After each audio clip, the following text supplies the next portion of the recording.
জলের আরেক নাম জীবন। ওরা জানে না উত্তরবঙ্গের একটা মানুষ আগামী দিন পানীয় জল পাবে না, এবং জল নেই তিস্তায়। গায়ের জোরে ভাবছে নর্থ বেঙ্গল থেকে জিতেছি বলে নর্থ বেঙ্গলের মানুষকে ডিপ্রাইভ করব।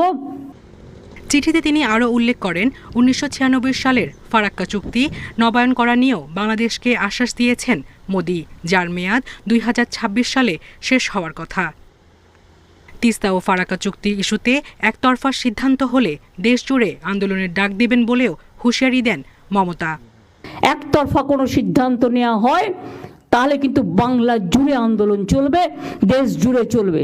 তার কারণ বাংলাকে বঞ্চনা এবং বাংলার জল বিক্রি করে দেওয়া মানে আগামী দিন গঙ্গার ভাঙন আরও বাড়বে।